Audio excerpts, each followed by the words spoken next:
நன்றி, நன்றி, நன்றி, நன்றி தேவா, நன்றி தேவா, நன்றி, நன்றி, நன்றி கேசவன், நன்றி கேசவன், நன்றி பிராங்க்லின். நண்பர்கள் அனைவருக்கும் என்னுடைய அன்பான பணிவான வணக்கங்கள். என் பெயர் ஜான். நான் ஒரு குடிநோயாளி. எல்லாம் வல்ல இறைவனோட அருளாலையும் தோழமையில இணைந்து செயல்படுவதால் நான் பெற்றுக்கொள்ளக்கூடிய அனுபவம் தெம்பு நம்பிக்கையாலையும் இன்னைக்கு ஒரே ஒரு நாள் நான் குடிக்கல, தெளிவாக மன நிறைவாக அமைதியாக வாழ என்னாலான எல்லா முயற்சிகளையும் செய்து கொண்டிருக்கின்றேன். இன்னைக்கு 2026ஆம் ஆண்டின் தொடக்க நாள், முதல் நாள். நண்பர்கள் அனைவருக்கும் இந்த புத்தாண்டு நல்வாழ்த்துக்களை தெரிவிச்சுக் கொள்றேன். இந்த ஆன்லைன் மீட்டிங்ல கோயம்புத்தூர் ஒருங்கிணைப்பு குழு மனசாட்சியின் தீர்மானத்தின் அடிப்படையில நாம 24 hours a day 24 மணித்துளிகள் ஒரு நாள் அப்படின்ற புத்தகத்துல இருந்து ஒரு நாளும் ஒரு பக்கமா எடுத்து வாசித்து விளக்கம் பார்த்து கலந்தாய்வு இந்த கூட்டத்தை நடத்தி கொண்டிருக்கின்றோம். அதன் தொடர்ச்சியாக இன்றைக்கு நாம அடைஞ்சிருக்கிற முதல்ல இந்த ஏப்ரல் மாதம் 15ஆம் நாள் சிந்தனையை வாசித்து அதற்கப்புறமா அதோடைய விளக்கத்திற்கு கடந்து செல்வோம். முதல்ல இந்த ஏப்ரல் 15 சிந்தனையை வாசிப்பதற்கு நண்பர் தேவா அவர்களை அன்போட பணியோட கேட்டுக்கொள்றேன். ஓட்டி தேவா, ஏப்ரல் 15. நன்றி. ஏப்ரல் 15 24 மணித்துளிகள் ஒரு நாள். தோழமையின் இன்றைய சிந்தனை. நாம் குடிநோயாளிகளாக குடித்து வாழ்ந்து கொண்டிருந்த காலங்களில் நம் ஒவ்வொருவர் வாழ்விலும் அச்சமூட்டும் பல பயங்கரமான நிகழ்வுகள் நிகழ்ந்திருக்கலாம். நாம் குடித்துக் கொண்டிருந்த போது நிகழ்ந்த நிகழ்வுகளின் கட்டுப்பாட்டை நம் கைகளில் கொண்டிராமல் வாழ்ந்து கொண்டிருந்தோம். இது போன்ற நிகழ்வு என் வாழ்வில் நிகழ முடியாது என்று பொதுவான எண்ணம் நம் அனைவரது மனதிலும் இருந்தது. ஆனால் குடித்து வாழ்ந்து கொண்டிருந்த போது நாம் நம் சக மனிதர்கள் யாரையாவது கொலை கூட செய்திருக்க கூடும். நம்மையே கூட நாம் கொன்று இருக்கவும் கூடும். ஆனால் இவை போன்ற அச்சங்கள் நம்மை நாம் குடித்துக் கொண்டிருந்த குடியிலிருந்து விலக்கி வைக்க உதவவே இல்லை. அச்சம் என்பதை விட திறம்பட செயலாற்றம் ஒன்று தோழமையில் இருக்கின்றது என நான் உறுதியாக நம்புகின்றேனா? இன்றைக்கான தியானம். வாழ்வில் ஏற்றத்தாழ்வுகள் நிகழ்கையில் நான் அமைதியாகவும் உள் உறுதியுடனும் இருக்க வேண்டும். ஒரே ஒரு கணம் எனது அமைதியையும் உள் உறுதியையும் நான் இலக்கையிலும் கூட உடனடியாக தனிமையின் ஏகாந்தத்தில் புனிதமான மௌனத்தை நாடி சென்று இழந்த அமைதியையும் உள் உறுதியையும் மீண்டும் பெற்றுக் கொள்ள வேண்டும். நாள் முழுவதும் ஓயாது உழைப்பதை காட்டிலும் இவ்வித அமைதியினாலும் உள் உறுதியினாலும் நான் அதிகம் சாதிக்க முடியும். நான் கலங்கி இருக்கும் போது எந்த ஒரு பிரச்சனைக்கும் தீர்வு காண முடியாது. என் உணர்வுகளை தடுமாற வைக்கும் எதையும் நான் விலக்கி வைத்து வாழ வேண்டும். உணர்வுகளால் தடுமாறுவது உள்ள சமநிலையுடன் வாழ்க்கை பயணத்தில் நான் முன்னேறி செல்ல வேண்டும். அமைதியான, நன்மையான, உண்மையானவற்றை மட்டுமே நாடி அவற்றுடன் இணைந்து நான் வாழ வேண்டும். பிரார்த்தனை. நான் விவாதம் செய்யாமல் நான் உண்மை என நம்புவதை அமைதியுடன் எடுத்துக் கூற வேண்டும் என பணிவுடன் வேண்டுகின்றேன். இறையொரு பேராற்றல் இவ்வுலகை படைத்ததன் நோக்கம் இதுவென நான் நம்பும் நம்பிக்கை எனக்கு தரும் அமைதியில் நான் நிலைத்திருக்க வேண்டும் என அன்புடன் வேண்டுகின்றேன். நன்றி, நன்றி, நன்றி, நன்றி தேவா, நன்றி தேவா. நண்பர்கள் அனைவருக்கும் மீண்டும் ஒரு முறை என்னுடைய அன்பான பணிவான வணக்கங்களை தெரிவித்துக் கொள்றேன். என் பெயர் ஜான். நான் ஒரு குடிநோயாளி. எல்லாமல்ல இறைவனோட அருளாலையும் தோழமையில இணைந்து செயல்படுவதால் நான் பெற்றுக்கொள்ளக்கூடிய அனுபவம் தெம்பு நம்பிக்கை ஆகியவற்றாலும் இன்னைக்கு ஒரே ஒரு நாள் நான் குடிக்கல, தெளிவா மன நிறைவா அமைதியா வாழ என்னாலான எல்லா முயற்சிகளையும் செய்து கொண்டிருக்கின்றேன்.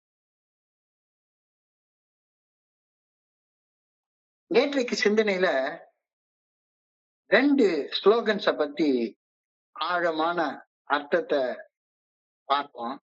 ஆஸ் எட் இதுவரையிலும், but for the grace of God, இறைவனது அருள் இல்லாமல் இருந்திருந்தால் அப்படின்ற 2 குறுவாசகங்கள் ஸ்லோகன்ஸ்களுடைய அர்த்தத்தையும் அந்த ஸ்லோகன்ஸ அன்றாட வாழ்க்கையில நாம பயன்படுத்துறது குறிச்சியும் நேற்று ஆழமாக சிந்திச்சு பார்த்தோம். இதுவரைக்கும் நான் சந்திக்காத ஒரு அடிமட்டத்தை தான் சந்தித்ததாக ஒரு என்னுடைய சக மனுஷர் ஒருவர் பகிர கேட்கும் போது நான் தொடர்ந்து குடிச்சாலோ அல்லது அடிமட்டம் தொட காரணமாக இருந்த வேறு ஏதோ ஒரு செயல், அடிமைத்தனமான தவறான செயலை செய்தாலோ நானும் அந்த மனிதர் சந்தித்த அடிமட்டத்தை தொட வாய்ப்புண்டு அப்படின்ற அர்த்தம் அந்த ஆஸ் எட் அப்படின்ற ஸ்லோகனுக்கு உண்டு. இதுவரையிலும் நான் ஒரு அடிமட்டத்தை சந்திக்கலைன்னா திரும்ப தப்பு செஞ்சா நான் சந்திக்காத அடிமட்டத்தை சந்திக்கக்கூடிய வாய்ப்பு உண்டு அப்படின்ற அந்த அர்த்தத்தை நேற்றுக்கு நம்ம பார்த்தோம். கொஞ்சம் ஆழமா சிந்திச்சு பார்ப்போம். இது எந்த வகையான உணர்வு? இது எந்த வகையான உணர்வு? இனிமேலையும் போய் குடிச்சா அல்லது இனிமேலையும் ஏதாவது ஒரு தவறான செயல், அடிமைத்தனமான செயலை செஞ்சா நான் இதுவரைக்கும் சந்திக்காத அந்த அடிமட்டத்திற்கு கீழ் இறங்கி செல்லுதல் சாத்தியப்படும் அப்படின்ற அச்ச உணர்வு, அப்படின்ற பய உணர்வை இந்த ஸ்லோகன் இயல்பாக தூண்டி விடுகிறது தானே. ஆஸ் எட் அப்படின்னு சொன்னோன்னு அது என்னை பயங்காட்டுற மாதிரி தானே இருக்கு. டேய், இது வரைக்கும் நீ சந்திக்கல, இனிமே போய் குடிச்சேன்னா உனக்கு நீ இன்னும் அந்த அடிமட்டத்துக்கு போயிடுறதுக்கு சான்ஸ் இருக்குடா அப்படின்னு என்னை பயங்காட்டுற ஒரு ஸ்லோகன் மாதிரி தானே இருக்கு. இதே போல இன்று அடிமட்ட நிலையில் இருப்பதற்கு இறையருள் பேராட்டுவது அருள் இல்லாமல் இருப்பதுதான் காரணம். இறையருள் மட்டும் இல்லாம இருந்திருந்தா நானும் அடிமட்ட நிலையில தான் வாழ்ந்து கொண்டிருப்பேன் அப்படின்ற ஒரு ஸ்லோகன் என்னுடைய சக மனிதர் ஒருவர் அவர் சந்தித்துக் கொண்டிருக்கிற அடிமட்ட நிலைய நான் சந்திக்கலன்னு நினைக்கும் போது எனக்கு சிறப்பாக இறையருள் இருக்கு, எனக்கு என்னமோ தனியா ஒரு இறையருள் இருக்கு அப்படின்ற தலைக்கணம் உருவாக்குறதுக்கும் சான்ஸ் நிறைய இருக்குதானே. But for the grace of God, அந்த ஆளுக்கு இல்ல, எனக்கு இருக்கு. கஷ்டப்பட்டு இருக்க மனுஷனுக்கு இல்ல, நான் இன்னைக்கு 25 வருஷம் குடிக்கல, எனக்கு இறையருள் அபரிமிதமா தலை மேல பொழிஞ்சுக்கிட்டே இருக்கு அப்படின்னு தலைக்கணத்தை வளர்த்து கொள்ளக்கூடிய வாய்ப்பு இருக்குல்ல. இந்த ஸ்லோகன்ஸ் ரெண்டு வேற ஒரு நோக்கத்துக்காக சொல்லப்பட்டிருக்கிறது. ஆனா ஒரு சராசரி குடிநோயாளி ஆகியன்னா ஆஸ் எட் இதுவரையிலும் அப்படின்ற ஸ்லோகனுக்கான அர்த்தத்தை புரிஞ்சு கொள்றப்ப என்ன அறியாம பயப்படுறதும், எனக்கு என்னுடைய சக மனிதனோட கூட கொஞ்சம் கடவுளுடைய அருள் இருக்கு அப்படின்னு நினைக்கிறப்ப அகங்காரமும் ஆணவமும் தலைக்கணமும் திமிரும் கூட்டுறதுக்கு வாய்ப்பு இருக்குதானே. பயம்தான் ஆரம்ப நாட்கள்ல என்ன மோசம் செய்யக்கூடிய முதல் குடியில இருந்தோ அல்லது ஒரு தவறான செயல் செய்யறதுல இருந்து விலகியோ வாழ வச்சுது. நிச்சயம் உண்மை, நிச்சயம் உண்மை. குடிச்சா செத்து போயிடுவேன் அப்படின்ற பயம், குடிச்சா செத்து போயிடுவேன், ஊத்தடிச்சா வேலை போயிடும், வேலை போயிடுச்சுதானா குடிக்கிறதுக்கோ வேற எதுக்கோ பணம் வராது. இன்னமும் கொஞ்சம் மோசமா நடந்துட்டு இருந்தா பொண்டாட்டி என்னைய தனியா தவிக்க விட்டுட்டு டைவர்ஸ் வாங்கிட்டு போயிடுவாங்க, சோத்துக்கு கூட சிங்கி அடிக்கணும் அப்படிங்கிற பயம்தான் ஆரம்ப காலத்துல ஆரம்ப நிலையில என்ன மோசம் செய்யக்கூடிய முதல் குடியில இருந்து தூரமாக இருந்து விலகி வாழ வச்சு. பயம்தான், பயம்தான், சந்தேகமே கிடையாது, சந்தேகமே கிடையாது. பயத்தின் அடிப்படையில தான் முதல்ல நான் இருக்கிறதுல இருந்து விலகி நிதானமாக வாழ ஆரம்பிச்சோம். அப்படிங்கிற அந்த ஸ்லோகன், அந்த குறுவாசகம் பயத்தை அச்சத்தை காட்டிச்சுது. But for the grace of God அப்படின்ற ஸ்லோகன் ஹியூமிலிட்டி பணிவு, எம்பதி அனுதாபம், கிராட்டிடியூட் நன்றி உணர்வு, ஆன்டி ஜட்ஜ்மெண்ட் அடுத்தவங்களை விமர்சனம் செய்யாத ஒரு மனப்பான்மை, இதையெல்லாம் எங்கிட்ட உருவாக்குறதுக்கு பதிலாக தலக்கணத்தையும் ஆணவத்தையும் மமதையையும் திமிரையும் அகங்காரத்தையும் தான் உருவாக்குச்சு. இத நேற்றுக்கு அதை சொல்லிட்டு இன்னைக்கு அதோடைய தொடர்ச்சியாக இன்னைக்கு இந்த காரியத்தை சொல்றாங்க. இன்னைக்கு சிந்தனையுடைய மொத வார்த்தை terrible things could have happened to any one of us. Terrible things could have happened to any one of us. பயங்கரங்கள், திகிலூட்டக்கூடிய கொடுமைகள், நெஞ்ச உறைய வைக்கக்கூடிய நிகழ்வுகள் குடிநோயாளிகளுடைய நம் எல்லாருடைய வாழ்க்கையிலும் நடந்திருக்கக்கூடும், நிச்சயமா நடந்திருக்கக்கூடும். டெரிபிள் திங், பயங்கரமான விஷயம் நடந்திருக்கக்கூடும். குட்டி வெறி மனசுக்குள்ளார வெறியாட்டம் ஆடுறப்ப நாம என்ன செய்யறோம்னு நமக்கே தெரியாது, கண்டிப்பா தெரியாது. அதனால பயங்கரமான திகிலூட்டும் கொடுமையான சம்பவங்கள் குடிநோயாளிகள் ஆகிய நம்முடைய எல்லாருடைய வாழ்க்கையிலேயே நடந்திருக்கிறதுக்கு வாய்ப்பு உண்டு. ஒரு சினிமா டயலாக் உண்டு, அத நான் ரொம்ப ஹீரோ மாதிரி நானும் அந்த பஞ்சு டயலாக பேசிட்டே அலைவேன். ஒரு சினிமா டயலாக் எல்லாரும் கேள்விப்பட்டிருப்பீங்கன்னு நினைக்கிறேன். நான் ஒரு தடவை முடிவு எடுத்துட்டேன்னா அப்புறமா என் பேச்ச நானே கேட்க மாட்டேன் அப்படின்னு ஒரு ஹீரோ பேசுவார். நான் ஒரு தடவை முடிவு எடுத்துட்டேன்னா அப்புறம் என் பேச்ச நானே கேட்க மாட்டேன். இந்த ஹீரோ பேசுற பஞ்ச் டயலாக். இந்த பஞ்ச் டயலாக் ஹீரோய்க்கு டயலாக் அப்படின்னு நினைச்சுக்கிட்டு நான் கூட மடத்தனமா பேசிட்டு திரிஞ்ச நாட்கள் உண்டு. என்னுடைய குடி வெறியில, என்னுடைய கோப வெறியில, என்னுடைய பயத்தோடைய வெறியில, காம வெறியில ஒரு செயல் செய்யணும் அப்படின்னு என்னுடைய மனசு தீர்மானம் பண்ணிட்டா அதுக்கப்புறமா மனசாட்சி என்ன சொன்னாலும் சரிதான், அதை நான் கேட்க மாட்டேன். நினைச்சதான் செய்வேன். நான் நினைச்சதான் செய்வேன். இது ஒரு பெரிய ஹீரோயிக் டயலாக்னு நான் நினைச்சு பேசிட்டு அலைஞ்ச நாட்கள் உண்டு. நான் மனசாட்சியோட பேச்ச குடி நாட்கள்ல கேட்டதே கிடையாது. இதுதான் என்னுடைய நிலைமை. இதுதான் என்னுடைய நிலைமை. We never will know what might have happened to us when we were drunk. அவ்வளவு வகையான மன கிளர்ச்சி, அவ்வளவு வகையான மன எழுச்சி, அவ்வளவு மன வெறி, உச்ச மனசு. நான் நினைச்சதுதான் நடக்கணும். நான் நினைச்சதுதான் பேசுவேன். இப்படிப்பட்ட மன வெறியோட, மன எழுச்சியோட, மன கிளர்ச்சியோட தான் நம்ம வாழ்ந்து கொண்டிருந்தோம். We never will know what might have happened to us when we were drunk. இந்த மன வெறியில நான் என்ன பேசுவேன், என்ன செய்வேன், இதெல்லாம் எனக்கே தெரியாது. என்னுடைய கட்டுப்பாட்டே இல்லாம இருக்கு. அதனாலதான் லைஃப் ஹேட் பிகம் அன்மேனேஜபிள் அப்படின்னு பில்டபிள்யூ அதை குறிப்பிட்டு சொல்றாரு. பொதுவான சிந்தனை எப்படி நமக்கு வரும்? பொதுவான சிந்தனை எப்படி நமக்கு வரும்? We usually thought that could not happen to me. இது எனக்கு நடக்க வாய்ப்பே கிடையாது. அவனுக்கு நடந்திருக்கும், அவனுக்கு நடந்திருக்கும், இவனுக்கு நடந்திருக்கும், எல்லாருக்கும் நடந்திருக்கலாம். எனக்கு நடக்க வாய்ப்பே கிடையாது. ஏன்னா நான் அவ்வளவு உத்தம. இப்பதான் நான் குடிக்காம மகாத்மாவா மாறிட்டேனே. எவ்வளவு வருஷம் குடிக்கல நானு, எவ்வளவு வருஷம் குடிக்கலையே, மகாத்மாவா மாறிட்டேனே. எவ்வளவு குழுக்கள் ஆரம்பிக்கிறேன், எவ்வளவு பேரை ஸ்பான்சர் பண்றேன், எவ்வளவு டாபிக் மீட்டிங் எடுக்கிறேன், எவ்வளவு பேருக்கு நான் உதவி செய்யறேன். இப்பதான் நான் மகாத்மாவா மாறிட்டேனே. எனக்கு இது நடக்க வாய்ப்பே கிடையாது. We usually thought it could not happen to me. எனக்கு நடக்காது, எனக்கு நடக்காது அப்படின்ற சிந்தனை எனக்குள்ளார இருந்துட்டே இருந்தது. எனக்கு இறையர் பேராக்களுடைய அருள் தான் எக்கச்சக்கமா இருக்குதே, எக்கச்சக்கமா இருக்குதே. அவ்வளவு குரூப் ஆரம்பிச்சிருக்கேன். எத்தனை பேர் எனக்கு ஸ்பான்சர் பண்றாங்க. டெய்லி ஒரு மீட்டிங்க வந்து அப்படியே பயங்கர டெடிகேஷனோட நான் நடத்திட்டு இருக்கேன்னா எனக்கு எப்படி இது நடக்கும்? எனக்கெல்லாம் இது நடக்க வாய்ப்பே கிடையாது அப்படின்னு எனக்குள்ளார யூஸ்வலா நான் நினைச்சுக்க ஆரம்பிப்பேன்.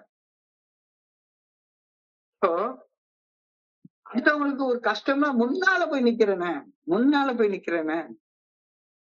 ஒரு அனிவர்சரி நடத்துறதுன்னா ஃபர்ஸ்ட் வந்து நிக்கிறேன். எல்லாம் நிக்கிறேன். எனக்கு எப்படி இது நடக்கும்? எனக்குதான் கடவுளுடைய அருள் நிறைய இருக்க அப்படின்ற ஒரு சிந்தனை எனக்குள்ளார இருக்கு. சோ நான் பெரிய நல்ல காரியங்கள் செய்யறதுனால நான் பணம் சம்பாதிக்கிறதுக்காக முன்ன பின்ன கொஞ்சம் தப்பான செயல் செய்யலாம், தப்பே கிடையாது. எனக்கு ஒண்ணும் நடக்காது. நான் செய்யற நல்ல செயல் என்னை காப்பாற்றும், தர்மம் தலை காக்கும் அப்படின்னு நானே நினைச்சுப்பேன். ஏகப்பட்ட தர்மம் செஞ்சிருக்கேன், அதனால தர்மம் தலை காக்கும் அப்படின்னு நானே நினைச்சுப்பேன். இவ்வளவு சர்வீஸ் பண்றேன்.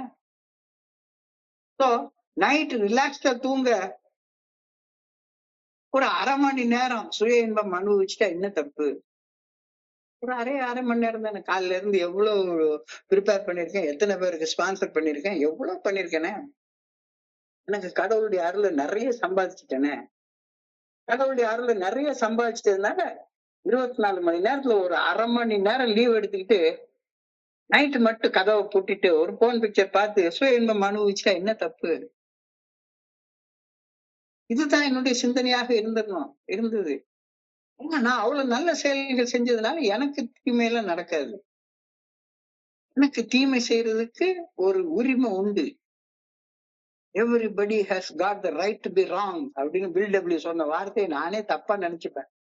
எனக்கு தவறு செய்யக்கூடிய உரிமை இருக்கு. உனக்கு தவறு செய்யக்கூடிய உரிமை இருக்கு தாராளமா. அது கடவுளே கொடுத்த உரிமை தானே.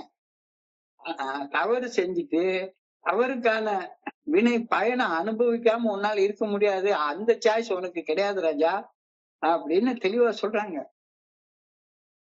நான் ஒரு ஆன்மீக விதியை சுலபமா மறந்து போயிடுறேன். நான் எவ்வளவு நல்லது செஞ்சாலும் சரிதான், அந்த நல்லதுக்குள்ள விளைவை அனுபவிக்கிற அதே நேரத்துல நான் செய்த கெட்டதுக்குள்ள விளைவையும் அனுபவிக்காம இருக்க முடியாது. நல்லது செஞ்சா நல்லது நடக்கும், கெட்டது செஞ்சா கெட்டது நடக்கும், கெட்டது செஞ்சுட்டு நல்லது நடக்க வாய்ப்பே இல்லை, நல்லது செஞ்சுட்டு கெட்டது நடக்க வாய்ப்பே இல்லை. இது ஒரு ஆன்மீக விதி, இது ஸ்பிரிச்சுவல் ரூல், ஸ்பிரிச்சுவல் ஆக்சியம். என்ன செய்தியோ அதுக்கான பலன் உனக்கு உண்டு. இறைவன் அதனாலதான் ஆண்டவர் அப்படின்னு சொல்றோம். ஆண்டவர் அப்படின்னு சொல்றோம். ஆண்டு கொண்டு இருப்பவர் அல்ல, ஆண்டவர். ஆண்டு முடிச்சிட்டாரு. ஒவ்வொரு செயலுக்கும் ஒரு செயல் விளைவை, ஒரு கர்ம வினைய வச்சுட்டு போயிட்டாரு. நீ when you pick one end of the stick, you automatically pick the other end also. ஒரு குச்சியோடைய ஒரு முனையை எடுத்தேன்னா அடுத்த முனையும் சேர்ந்துதான் எடுக்கிற. செயல் செய்யறேன்னா அந்த செயலுக்கான விளைவு நீதான் தேர்ந்தெடுக்கிற. கெட்ட செயல் செஞ்சா கெட்ட விளைவு உனக்கு ஏற்படத்தான் செய்யும். கூட்டி கழிச்சு பாரு, கணக்கு சரியா வரும் அப்படின்னு நான் கொஞ்சம் நிறைய கெட்ட செயல் செஞ்சு நிறைய நல்ல செயல் செய்யறதுனால கொஞ்சம் கெட்ட செயல் செய்யறதுக்கான உரிமை எனக்கு உண்டு அப்படின்னு நானா என்னைய நானே ஏமாத்திக்கிட்டேன்னா அதுக்கு என்ன அர்த்தம் இருக்க முடியும்? நானும் கெட்டது செஞ்சுட்டு பார்த்து நல்ல செயல் செஞ்சேனே, இப்ப 2 கெட்ட செயல் செஞ்சுக்கிட்டா என்ன தப்பு? இந்த ரேஞ்சில தான் நான் என்னுடைய சிந்தனையே இருக்குது. இந்த ரேஞ்சில தான் என்னுடைய சிந்தனையே இருக்குது. குட்டி வெறியில நான் கொலை செய்யற அளவு கூட கோவப்பட்டிருக்கேன். கொலை செய்யற அளவு கூட கோவப்பட்டிருக்கேன். நான் நேற்றைக்கு பகிர்ந்து கொண்ட மாதிரி என்னுடைய மனைவியை கொன்னு போட்டுருந்தான் அப்படின்ற அளவுக்கு கூட கோபம் வரும். குட்டி வெறியில அவ்வளவு குட்டி வெறியில பல தடவை எனக்கு தற்கொலை பண்ற எண்ணம் கூட எனக்கு வந்திருக்குது. எப்படி தற்கொலை பண்ணிக்கிறது அப்படின்னு ஆழமாக யோசிச்சு சிந்திச்சு பார்த்து முடிவு பண்ணி வாரணாசியில போய் தற்கொலையில பண்ணிக்கிட்டு அப்படியே அங்க அநாத பணமா அப்படியே கைலாசத்துக்கு எரிச்சு கங்கையில விட்டுட்டு டைரக்டா கைலாசத்துக்கு போயிடலாம் அப்படின்னு கிறுக்குத்தனமாலாம் யோசிச்சிருக்கிறேன். அப்ப என்னுடைய மனசுடைய சிந்தனையின் போக்க அழகா தோல் உரிச்சு காட்டுறாரு. Fear of those things kept me from drinking. Fear of those things, இந்த பயம், இந்த அச்ச உணர்ச்சி இந்த என்ன பண்ணேன், அச்ச உணர்ச்சி இருக்கிற நேரத்துல அப்படியே பயந்து நடுங்கிட்டு குடிக்காம இருப்பேன். அச்ச உணர்ச்சி கொஞ்சம் குறைஞ்சு போன உடனே மறுபடியும் அந்த ஆணவம் தலை தூக்கம் திரும்ப போய் குடிச்சிருவேன். 48 நாள் விரதம் இருப்பேன். 48 நாள் விரதம் இருந்து முடிச்ச உடனே கொஞ்சம் பயம் போகும், மறுபடியும் போய் குடிச்சிடலாம். இப்ப இந்த இடத்துலதான் என்னுடைய குருஜி எனக்கு ரொம்ப அழகான ஒரு வார்த்தையை சொன்னாரு. பணிவு அப்படின்ற பண்புக்கும் கீழ்ப்படிதல் அப்படின்ற பண்புக்கும் இடையில உள்ள வித்தியாசம் என்ன அப்படின்னு. பணிவு என்ற பண்பு, கீழ்ப்படிதல் என்ற பண்பு. பணிவு என்பது இறைவனுடைய நல்ல ஒழுங்கான வழிகாட்டுதலுக்கு, அதாவது மனசாட்சியின் மூலமாக வெளிப்படுத்தப்படும் இறைவனுடைய நல்ல ஒழுங்கான வழிகாட்டுதலுக்கு பணிஞ்சு நடக்கிறது பணிவு. அன்றைக்கு பயந்து தப்பு செய்யாம இருக்கிறது கீழ்ப்படிதல். சட்டத்துக்கு கீழ்ப்படுகிறோம், தர்மத்துக்கு பணிகிறோம். 12 படிகள் அடிக்க மீட்படையும் செயல் திட்டத்தை வாழ்க்கையா வாழணும்னு யாரையும் கட்டாயப்படுத்தவே இல்லை. நாமளாக மனசு வந்து பணிஞ்சு செயல்படுறோம் அதுக்கு. ஆனா ஏதாச்சும் ஒரு ரோட்ல போற பொம்பளை பிள்ளை அழகா இருக்குன்னு பார்த்து எடுத்து குடிச்சு ரேப் பண்ணுனா உள்ள குடிச்சு போட்டு டங்கு வர அறுத்து விடுவாங்க. தண்டனை கிடைக்குமோ அப்படின்னு பயந்து தப்பு செய்யாம இருக்கிறது. தண்டனை கிடைக்குமோ அப்படின்னு பயந்து தப்பு செய்யாம இருக்கிறதுக்கும் எனக்கு இறைவனை உணரக்கூடிய ஆன்மீக விழிப்புணர்வு நிலைக்கு முன்னால பணிஞ்சு செயல்பட்டா முன்னேறி மேல போவேன் அப்படின்ற அந்த பாசிட்டிவ் மென்டல் ஆட்டிடியூடோட நான் பணிஞ்சு செயல்படுறதுக்கு இடையில ஏகப்பட்ட வித்தியாசம் இருக்கு. கீழ்ப்படிதல் என்பது நெகட்டிவ் மென்டல் ஆட்டிடியூடு, NMA அப்படின்னு சைக்காலஜில சொல்லுவாங்க, நெகட்டிவ் மென்டல் ஆட்டிடியூட். ஆனா பணிவு என்பது பாசிட்டிவ் மென்டல் ஆட்டிடியூட். ரெண்டுக்கு இடையில ஏகப்பட்ட வித்தியாசம் இருக்கு. பயத்துல நான் தப்பு செய்யாம கீழ்ப்படுகிறேன், சட்டம் தண்டிச்சிடுமோ அப்படின்ற பயத்துல தப்பு செய்யாம இருக்கேன். அப்ப சட்டம் தண்டிக்காது அப்படின்னு எனக்கு உறுதி ஏற்பட்டுருச்சுதானா, நான் பாட்டுக்கு சட்டத்தை மீறி செயல்பட்டுருவேன். என்னுடைய உறுதி அழகா விளக்கம் கூறுவாரு. ஒரு ஒரு சிக்னல்ல நின்னுட்டு இருக்கேன். சிக்னல்ல நின்னுட்டு இருக்கேன். 60, 59, 58, 57ன்னு கவுண்ட் டவுன் நடந்துகிட்டே இருக்குது.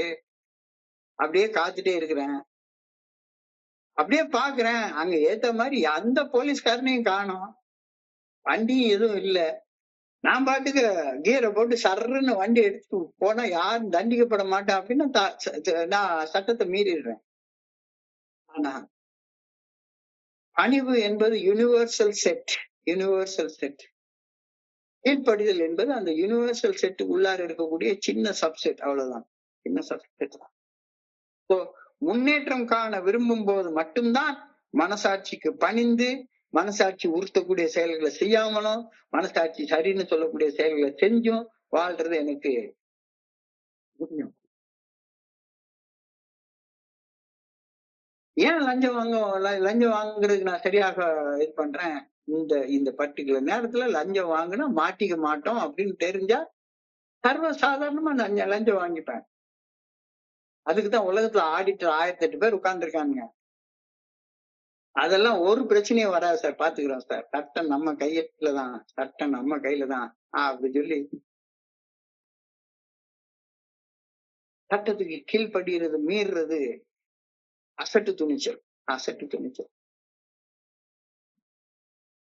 இந்த இதைத்தான் இன்னைக்கு கேள்வியாக கேட்டிருக்கிறாங்க. Do I believe that in fellowship of Alcoholics Anonymous we have something more effective than fear?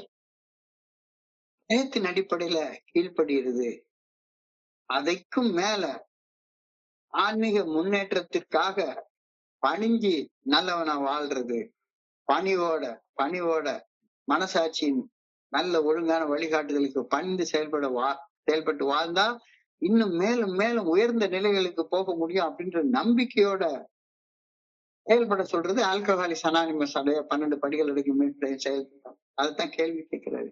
Do I believe that in fellowship of Alcoholics Anonymous we have something more effective than fear? பயத்தின் அடிப்படையில மட்டுமே நான் மோசம் செய்யும் முதல் குடியிலிருந்து விலகி வாழ்ந்துட்டு இருந்தேன்னா வாழ்நாள் முழுக்க முதல் படியை விட்டு தாண்டவே மாட்டேன். வாழ்நாள் முழுக்க முதல் படியை விட்டு தாண்டவே மாட்டேன். நம்பிக்கை எனக்கு வரவே வராது. போதும், அவ்வளவுதான். குடிக்காம இருக்கேன்ல நான் ஏவுக்கு கீழ்ப்படிஞ்சிட்டேன். கடவுளுக்கு பணிகிறது அப்படின்ற கான்செப்ட் பக்கம் நான் போகவே மாட்டேன். பணிவு இல்லைன்னா, பணிந்து மனசாட்சி நல்ல ஒழுங்கான வழிகாட்டுதலுக்கு பணிஞ்சு செயல்படலைன்னா என்னால தன்னுணர்வு நிலையை நோக்கி முன்னேற முடியும் அப்படின்ற நேர்மறை எண்ணம் வரவே வராது. தோழமையில என்னாலையும் தன்னுணர்வு ஆன்மீக விழிப்புணர்வு நிலையை நோக்கி முன்னேறி செல்ல முடியும் அப்படின்ற நேர்மறை எண்ணம் மட்டும்தான் என்னுடைய திறன் மிகு செயல்பாட்டிற்கு வழிவகுக்கும் அப்படின்ற கருத்தை இன்னைக்கு சிந்தனையாக கொடுத்திருக்கிறாங்க. Yes, having had a spiritual awakening as a result of these steps, இந்த வழிமுறைகளை பின்பற்றியதன் பலனாக ஒரு தன்னுணர்வு ஆன்மீக விழிப்புணர்வு பெற்றோம். இப்ப என்னாலையும் இந்த 12 படிகள் அடங்கிய மீட்படையும் செயல் திட்டத்தை வாழ்க்கையாக வாழ்ந்தால் தன்னுணர்வு நிலை ஆன்மீக விழிப்புணர்வு நிலையை நோக்கி முன்னேற முடியும் அப்படின்ற அந்த நம்பிக்கை, அந்த நேர்மறை சிந்தனை மட்டும்தான் பாசிட்டிவ் மென்டல் ஆட்டிடியூட், PMA அப்படின்னு சைக்காலஜில சொல்லுவாங்க. அந்த பாசிட்டிவ் மென்டல் ஆட்டிடியூட் மட்டும்தான் என்னுடைய திறன் மிகு செயல்பாட்டிற்கு வழிவகுக்கும். அப்ப கேள்வியே இன்னைக்கு இதுதான். பயத்திற்கு மாற்றாக நம்பிக்கையை நான் கண்டடையாவிட்டால், நம்பிக்கை இல்லை, இன்னமும் பயந்துதான் வாழ்ந்துட்டே இருக்கேன் அப்படின்னு சொல்லக்கூடியதுக்கும் திமிரோட ஆணவத்தோட மட்டும்தான் வாழ்ந்து கொண்டிருக்கிறேன். எனக்கு இறையருள் இருக்கு, சோ நான் நிறைய நல்லது செய்யறேன், அதனால கெட்டது செய்ய எனக்கு ஒரு தகுதி இருக்கு அப்படின்னு என்ன நானே ஏமாத்திட்டு செஞ்சிட்டு இருக்கிறேன்னா தியானத்துக்கு கடந்து போகும். இன்னைக்கு தியானத்துடைய வார்த்தை ரொம்ப அழகான வார்த்தை. I must keep calm and unmoved in the vicissitudes of life. vicissitudes, இந்த வார்த்தை புதுசான வார்த்தை. vicissitudes, விசிசிட்யூட்னா என்ன அர்த்தம்? மேடு பள்ளம், ஏற்றத்தாழ்வு. ஏற்றத்தாழ்வு வாழ்க்கை என்பது ஏற்றத்தாழ்வு நிறைஞ்சது, மேடு பள்ளம் நிறைஞ்சது. எல்லாருடைய வாழ்க்கையும். இந்த வாழ்க்கைக்கு புத்தரோ ஜீசஸ் கிரைஸ்டோ கூட விதிவிலக்கு கிடையவே கிடையாது. வாழ்க்கைன்னா ஏற்றத்தாழ்வுகள், மேடு பள்ளங்கள் இருந்து கொண்டுதான் இருக்கும். மேடு பள்ளம் நிறைந்ததுதான் வாழ்க்கை என்பது அப்படின்னு தெளிவா புரிஞ்சு கொண்டா, இரவும் வரும் பகலும் வரும், இரவும் பகலும் மாறி மாறி வந்து கொண்டிருப்பதுதான் உலகம். இந்த உலகத்தை எல்லா ஒரேடியா இரவாகவே இருந்துருமா அல்லது பகலாகவே இருந்துருமா? இரவும் பகலும் மாறி மாறி வந்து கொண்டே இருக்கும். உறவும் பகையும் மாறி மாறி வந்து கொண்டிருப்பதுதான் இதயம். பெருமையும் சிறுமையும் மாறி மாறி வந்து கொண்டிருப்பதுதான் பிறவி. வறுமையும் செழுமையும் மாறி மாறி வந்து கொண்டிருப்பதுதான் வாழ்க்கை. தனிமையும் துணையும் மாறி மாறி வந்து கொண்டிருப்பதுதான் பயணம். இளமையும் முதுமையும் மாறி மாறி வந்து கொண்டிருப்பதுதான் உடல். ஒரு நேரத்துல ரொம்ப யங்கா ஃபீல் பண்றோம், ஒரு நேரம் ரொம்ப ஓல்டா ஃபீல் பண்றேன். மாறி மாறி மாறி மாறி ஏற்ற தாழ்வுகள் நிறைந்ததுதான் வாழ்க்கை. மேடு பள்ளம், ஏற்றத்தாழ்வு நிறைந்ததுதான் வாழ்க்கை. வாழ்க்கையுடைய மேடு பள்ளங்களை, ஏற்றத்தாழ்வுகளை புரிந்து கொண்டு மேட்டிலையும் சரி, பள்ளத்திலையும் சரி, ஏற்றத்திலையும் சரி, தாழ்வு நிலையிலையும் சரி, உள் உறுதியோட, உள்ள சமநிலையோட வாழ பழகிறதுக்கு தான் இந்த 12 படிகள் அடங்கிய மீட்படையும் செயல் திட்டம் எனக்கு கற்பிக்கக்கூடிய பால பாடமாக, வாழ்க்கை முறையாக அமையுது அப்படின்ற கருத்தை இன்னைக்கு தியானத்துல சொல்றேன். இல்லாட்டி போல நான் கொஞ்ச நாள் குடிக்காம இருக்கேன். எனக்கு திடீர்னு ஒரு நண்பர் வந்து நேத்துக்கு என்கிட்ட கேட்டாரு, எல்லாம் சரி சார், என்னால இந்த உணர்வுகளை வந்துட்டு அப்படியே கை கால்லாம் நடுஞ்சிட்டு ஒண்ணுமே செய்ய முடியலையே அப்படின்னு. வாழ்க்கைய உணர்வு தடுமாற்றம் நிறைஞ்சதான் வாழ்க்கை. உனக்கு மட்டும் இல்ல, உனக்கு மட்டும் இல்ல. அவ்வளவு பெரிய மகான், அவ்வளவு பெரிய மகான் ஜீசஸ் கிரைஸ்ட் கடைசியில் என்ன சொன்னாரு? பயத்துல அவருக்கு உடம்புல இருந்து வேர்வை சுத்தமா வருது, அந்த அளவுக்கு பயப்படுறாரு. ஆனாலும் என்ன சொல்றாரு? அந்த ஏற்றத்தாழ்வு நிறைந்த நிலையில கூட அதுக்கு முந்தின நாள் தான் அவர் ராஜா மாதிரி அந்த எருசலேம் வீதிகள்ல பவனி கொண்டு வரப்பட்டிருக்கிறாரு. ஆனா தனக்கு இது நடக்க போகுது அப்படின்றது அவருக்கு அகக்காட்சியில தெரியுது. அவருக்கு மேடு பள்ளம் தெரியுது, வாழ்க்கையுடைய மேடு பள்ளம் தெரியுது. அந்த மேடு பள்ளம் என்ன நடந்தாலும் சரிதான், கடவுளுடைய சித்தப்படிதான் நான் நடப்பேன் அப்படின்ற தீர்மானத்துல உறுதியாக இருக்கிறார். சோ வாழ்வின் மேடு பள்ளங்கள், ஏற்றத்தாழ்வுகளை புரிந்து கொண்டு மேட்டிலும் பள்ளத்திலும் ஏற்றத்திலும் தாழ்விலும் உள் உறுதியோட, உள்ள சமநிலையோட வாழ பழகுவதுதான் 12 படிகள் அடங்கிய மீட்படையும் செயல் திட்டம் எனக்கு கற்பிக்கக்கூடிய வாழ்க்கை முறை அப்படின்ற கருத்தை இன்னைக்கு தியானத்துல சொல்லியிருக்காங்க. வாழ்க்கைன்னா ஏற்றத்தாழ்வு நிறைஞ்சதுதான். இரவும் வரும் பகலும் வரும், உலகம் ஒன்றுதான். உறவு வரும் பகையும் வரும், இதயம் ஒன்றுதான். பெருமை வரும் சிறுமை வரும், பிறவி ஒன்றுதான். வறுமை வரும் செழுமை வரும், வாழ்க்கை ஒன்றுதான். மாறி மாறி எல்லாம் வந்துட்டே தான் இருக்கும். மாறி மாறி எல்லாமே வந்துட்டே தான் இருக்கும். இளமை வரும் முதுமை வரும், உடலும் ஒன்றுதான். தனிமை வரும் துணையும் வரும், பயணம் ஒன்றுதான். சில நேரத்துல நிறைய நண்பர்கள் இருக்காங்க, சில நேரம் போட்டுறாங்க, சில நேரம் தூட்டுறாங்க. எல்லாம் வாழ்க்கையில நடந்துட்டே இருக்கும். ஆனா வாழ்க்கையோட இந்த ஏற்றத்தாழ்வுகள் நிகழக்கூடிய நேரத்துல, இந்த vicissitudes ஆஃப் லைஃப்ல I must be calm and unmoved. அதை பழகிக்கோ, அதை பழகிக்கோ. இளமை துள்ளி எழுந்து விளையாடு விளையாடுன்னு என்னுடைய எனக்குள்ளார இருக்கக்கூடிய காமம் சொல்லுது. துள்ளி எழுந்து விளையாடு விளையாடு விளையாடு, கிடைக்கிற பொண்ணு எல்லாம் அனுபவிச்சுக்கோ, சம்பாதிக்க முடிஞ்ச பணத்தை எல்லாம் சம்பாதிச்சுக்கோ அப்படின்னு என்னுடைய குறுக்கு புத்தி சொல்லுது. ஆனா என்னுடைய மனைவி, என்னுடைய குழந்தைகள், என்னுடைய பேர குழந்தைகள், என்னுடைய குடும்ப நிலை என்னுடைய எதிரில வந்து நின்று கடமை கடமை கடமைன்னு சொல்லுது. காமம் என்னும் பூ உலர்ந்து கடமை வென்றது என்று மேடு பள்ளம் நிறைந்ததுதான் வாழ்க்கை என்பது. நித்தம் நித்தம் மாறுகின்றது எத்தனையோ, நெஞ்சில் நிலைத்ததிலே நடந்ததுதான் எத்தனையோ. கோடு போட்டு வாழ்ந்தவர்கள் எத்தனையோ, கொஞ்சம் புரியும் தவறி போனவர்கள் எத்தனையோ. நானும் ஒரு நண்பர் எல்லாம் பார்த்துட்டே இருக்கிறேன். எனக்கு தெரிஞ்ச அளவுல 10 வருஷமா சொல்லிக்கிட்டே இருக்கிறாரு.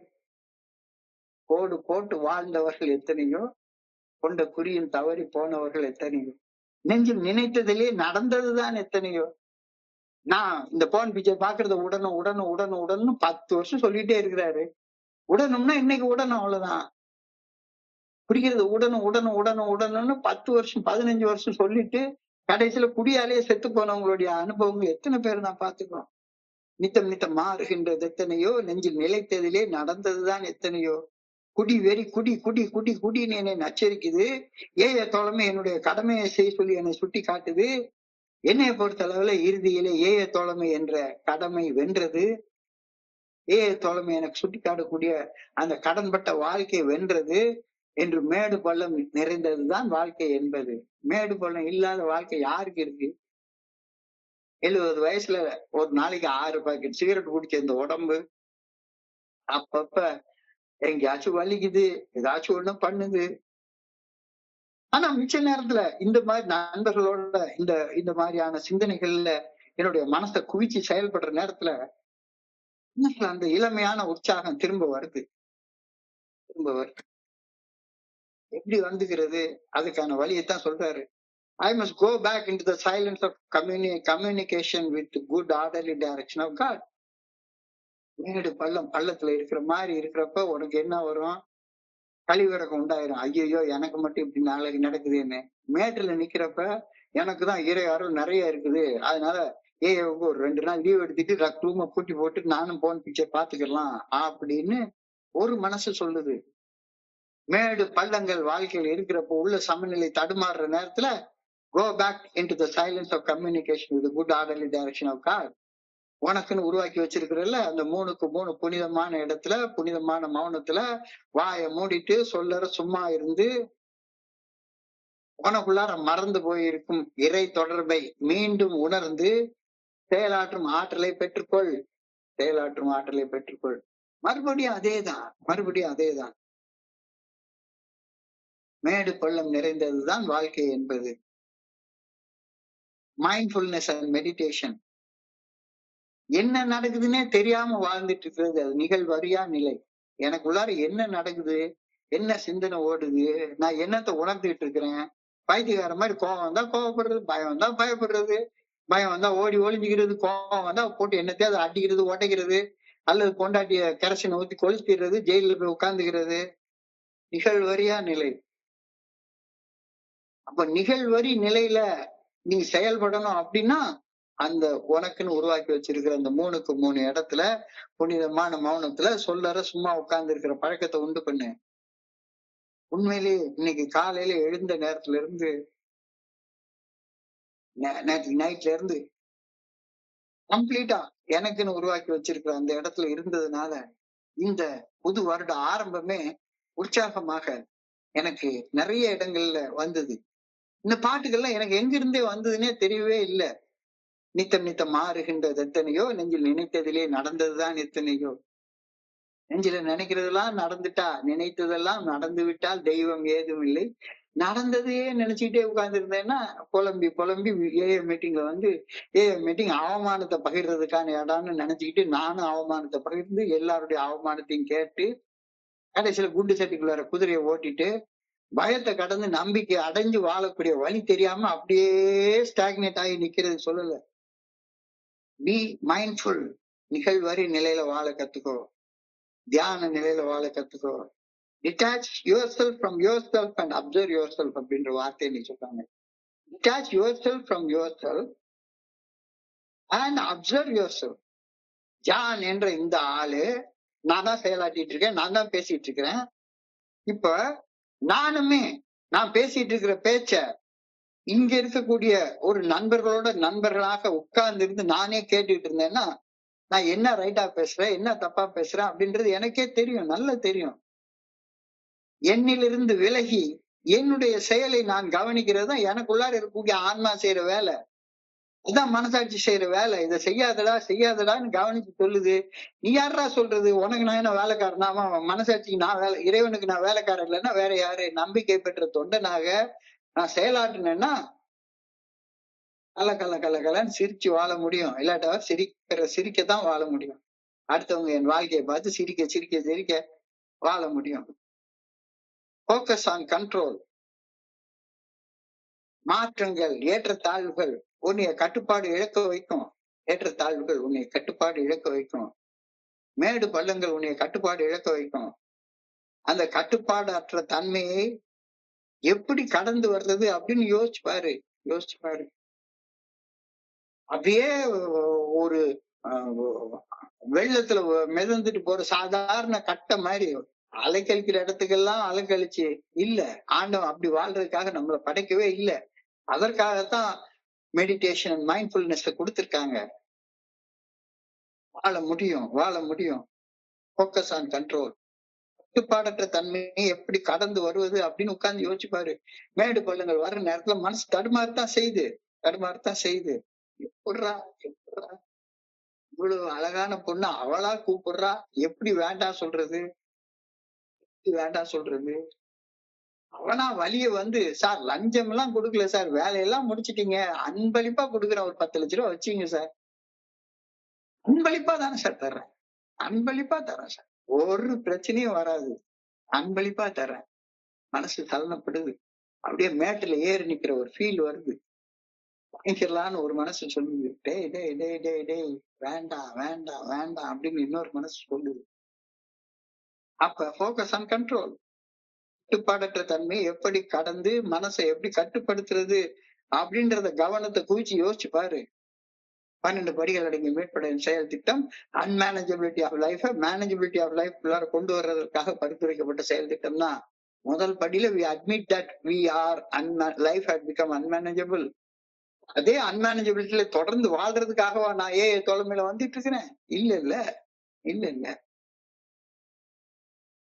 Slow down, slow down. ரொம்ப அவசரப்பட்டு ஓடி ஓடி போய் வாழ்க்கைய வாழ்றதுக்கு நிதானமா கொடுத்திருக்கிறாரு. ரொம்ப அவசரமா ஓடி போய் சுடுகாட்டுல போய் படுக்க வேண்டிய அவசியம் எல்லாம் கிடையவே கிடையாது. நிதானமா சுடுகாட்டுல போய் படுப்போமே, நிதானமா போய் படுப்போம். அவசரப்பட்டு சீக்கிரமே நாளைக்கே செத்து போய் நாளைக்கே எரிச்சு சாம்பல கொண்டு போய் கடல்ல கரைச்சிட்டு போட்டோக்கு நாளைக்கு மாலை போடணுமா என்ன? நன்மை செய்யறதுலயும் தீய நோக்கங்கள் இருந்ததுதானே சரிதான். Slow down. உடனே செஞ்சிடாத, உடனே செஞ்சிடாத. Slow down. என்ன செயல் நோக்கம் இருக்குது அப்படின்றத ஆழமாக சிந்திச்சு காத்து சிந்தித்த பிறகு செயல்படு. டோன்ட் ரியாக்ட், ப்ரோஆக்ட் அப்படிம்பாங்க. யோசிக்காம எதிர்வினை ஆற்றாதே, யோசிச்சு பதில் வினை ஆற்று அப்படின்ற கருத்தை ரொம்ப அழகாக சொல்லிட்டாங்க.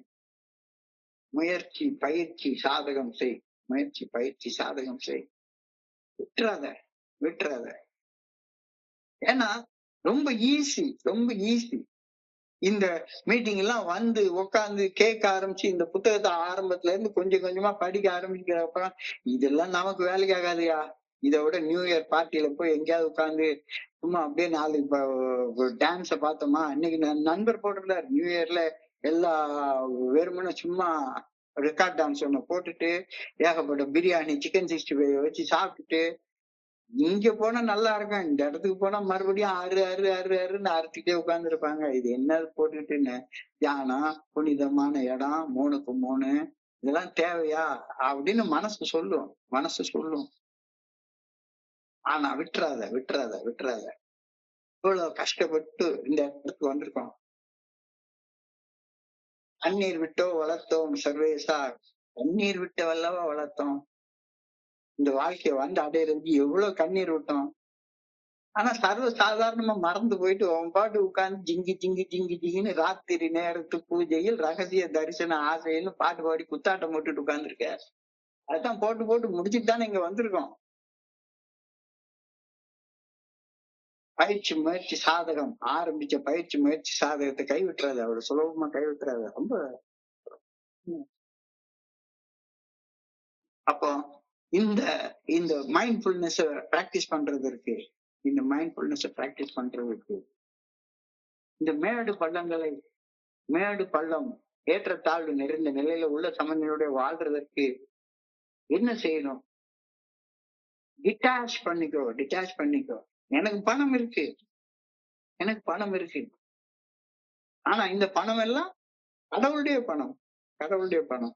என்கிட்ட பாதுகாப்பா வச்சிருக்க கொடுத்து வச்சிருக்கிறாரு. அத வெறுமன என்னுடைய சுகபோகத்துக்காக செலவு பண்ண கூடாது. என்னுடைய சுக போகத்துக்காக செலவு பண்ணக்கூடாது. அவ்வளவுதான். பணம் இருக்கு, நல்லா இருக்கு, ஒண்ணும் பிரச்சனை இல்லை. அப்ப என்கிட்ட இருக்கிற பொருள்களோட நீ அட்டாச் பண்ணிக்காம டிட்டாச் பண்ணிக்கோ. இந்த உடம்பு கூட ஒரு பொருள் தான். இந்த உடம்பு கூட ஒரு பொருள் தான். அதுல இருந்து உன்னை டிட்டாச் பண்ணிக்கோ. பற்றுக பற்று அற்றான் பற்றினே அப்பற்றே பற்றுக பற்று விடற்கு. டிட்டாச்மெண்ட் பிராக்டிஸ் பண்றதுதான் ஆன்மீகம் அப்படின்ற கருத்தை இந்த அழகா சொல்றாங்க. சரி, டிட்டாச் ஆக முடியல, அட்டாச் ஆகி தப்பு தப்பா சில விஷயங்கள் செஞ்சுட்டேன். என்ன? Be resilient, be resilient. எவ்வளவு சீக்கிரம் முடியுமோ அவ்வளவு சீக்கிரம் சரியான பாதைக்கு திரும்பி வந்துரு. ரெசிலியன்ஸ் அப்படின்னா மீள்தன்மை, மீளும் திறன், விரிவடையும் திறன். அதுக்கு பேர் ரெசிலியன்ஸ் அப்படின்னு சொல்றாங்க. சப்போஸ் டிட்டாச் பண்ணிக்க முடியல, அட்டாச்மெண்டால நிறைய தப்பு பண்ணிட்டேன். இது நடக்கும், நடக்கும், நடக்கக்கூடிய விஷயம் தான். நான் சாதாரண மனுஷன். அப்பப்ப போய் எனக்கு தெரியாம ஒரு சின்னதா சும்மா உட்காந்து நகைச்சுவையான ரீல் பார்க்கலான்ட்டு தான் உள்ள போவேன். அப்படியே காட்டுக்குள்ளார போயிட்டா சரிதான், திசை தெரியாம திக்கு தெரியாத காட்டுல போய் மாட்டிக்கிட்டு எப்படி வெளியே வர்றேன்னு தெரியாம நான் பாட்டுக்கு ஒரு 4 மணி நேரம் ரீல் பார்க்க ஆரம்பிச்சிருவேன். மீட்டிங் முடிச்சுட்டு 10:30 மணிக்கு 10:40க்கு ரீல் பார்க்க ஆரம்பிச்சேன்னா ராத்திரி காலையில படுக்கிறதுக்கு 4 மணி ஆகி போயிருக்கு. இதெல்லாம் ஒரு 10 வருஷத்துக்கு முன்னால் நடந்த விஷயம்தான். ரொம்ப நல்லா செய்வேன், ரொம்ப நல்லா செய்வேன். ஏகப்பட்ட புத்தகத்தை எடுத்து எழுதுவேன், படிப்பேன். ஆனா கொஞ்சம் பாதை மாதிரி போயிட்டா சரிதான். அதுக்கப்புறமா திக்கு தெரியாத காட்டுல திசையே தெரியாது, வரவே முடியாது. எவ்வளவு சீக்கிரம் மீள்தன்மை ரெசிலியண்டா வர முடியுமோ அவ்வளவு சீக்கிரம் வந்துரு. பாதை மாதிரி போனதுல ரொம்ப தூரம் போயிட்டு திரும்பி வர்றது கஷ்டமாயி போயிடும். அழகா ஒரு ஜப்பானீஸ் கோட் ஒண்ணு சொல்லுவாங்க. தப்பான ட்ரெயின்ல ஏறுறது நடந்துரும், சில நேரங்கள் நடந்துரும். தப்பான ட்ரெயின்ல ஏறிட்டா அடுத்த ஸ்டேஷன்ல இறங்கிரு, அடுத்த ஸ்டேஷன்ல இறங்கிரு. போகக்கூடாத இடத்துக்கு ரொம்ப தூரம் போயிட்டு அப்படின்னா திரும்பி வர்ற பயணம் ரொம்ப கஷ்டமானதாக இருக்கும், ரொம்ப கஷ்டமானதாக இருக்கும். பார்த்துக்கோ. இன்னர் சைலன்ஸ், ஆழ்மன அமைதி. இந்த ஆழ்மன அமைதியில ஆண்டவனுடைய அந்த ஆற்றலை உன்னால உணர முடியும். அழகா சொல்லுவாங்க, ஒரு மூச்சு உள் மூச்சு, அது கொஞ்ச நேரம் நிக்குது, அதுக்கப்புறம் வெளி மூச்சு, அது கொஞ்ச நேரம் நிக்குது, உள் மூச்சு.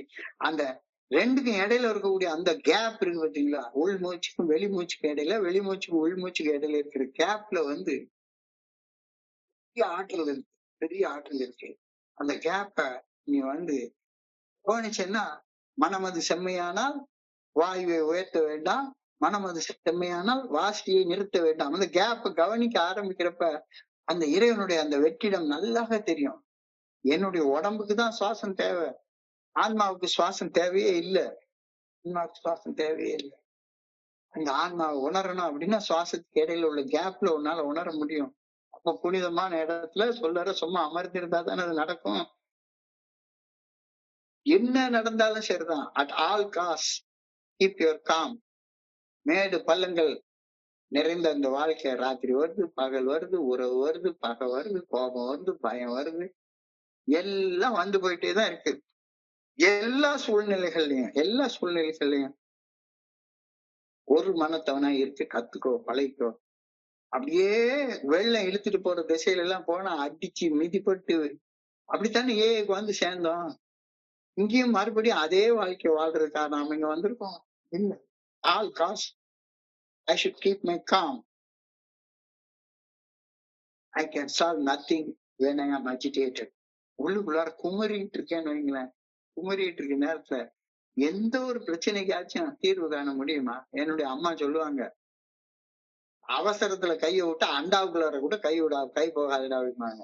உடம்புக்குள்ளார கை போறதை விடுங்க, அவசரப்பட்டு அஜிடேட்டடா இருக்கிற நேரத்துல கையை விட்டு அண்டாவுக்குள்ளார கூட கை போகாது. நான் அஜிடேட்டடா இருக்கிறப்ப, நான் கலங்கி நிக்கிற நேரங்கள்ல, கலங்கி போய் நிக்கிற நேரங்கள், என்னுடைய பிரச்சனைகளுக்கான தீர்வு காண என்னால முடியவே முடியாது, கண்டிப்பா முடியாது. என் உணர்வுகளை தடுமாற வைக்கும் எதையும் நான் விலைக்கு வைத்து வாழ வேண்டும். உணர்வுகளில் தடுமாறாது உள்ள சமநிலையுடன் வாழ்க்கை பயணத்துல நான் முன்னேறி செல்ல வேண்டும். அதற்கு எனக்கு தேவை ஒரு பயிற்சி. 5 நிமிஷமாச்சும் ஆரம்பத்துல அந்த பயிற்சியை செய். அமைதியான, நன்மையான, உண்மையானவற்றை மட்டுமே நாடி அவற்றுடன் இணைந்து செயல்பட்டு நான் வாழ வேண்டும். தியானத்தை கொடுத்துட்டாங்க, கவனத்தை குவிச்சு செஞ்சு பார்த்தாங்க, முடியல. பிரார்த்தனையில கேளு. உன்னால முடியாததான கடவுள்கிட்ட கேட்கணும், பிரார்த்தனையில கேளு. I pray that I may not agree or contend.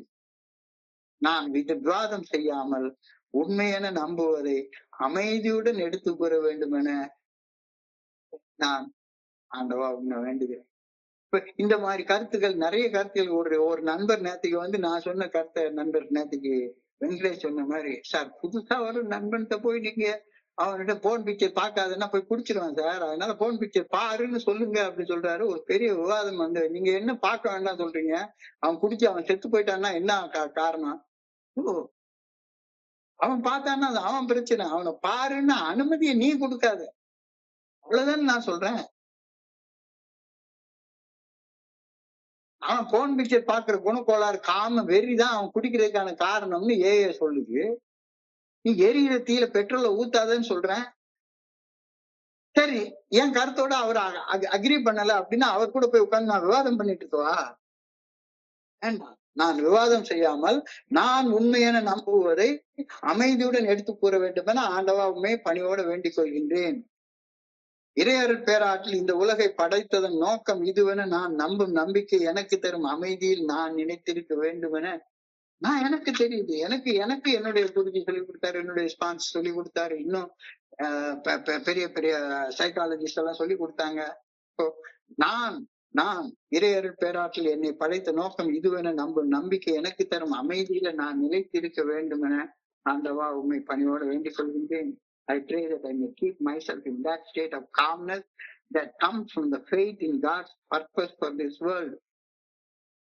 என்னை கடவுள் எதுக்கு படைச்சாரு, எனக்கு ஒரு கடவுளுடைய நோக்கத்தை நிறைவேற்றுறதுக்காக நான் இங்க சில வேலைகளை செஞ்சுட்டு இருக்கேன். மன அமைதியோட செய். இது செய்த தப்பு அப்படி சொன்னா தப்புன்னு உன்னுடைய மனசாட்சி உனக்கு சொன்னா நிறுத்திக்கோ. மனசாட்சி தப்புன்னு சொல்லாத பட்சத்துல துணிஞ்சு செய்ய. என்ன கேட்டு போயிட போகுது? ஒன்றும் நடக்காது. அழகான பிரேயர், அழகான பிரேயர். சுருக்கமாக இன்றைய நிகழ்வுகளை குறித்து ஒரு ரீகேப் பார்த்தோம் அப்படின்னா, முதல்ல நான் பார்க்கறது வந்து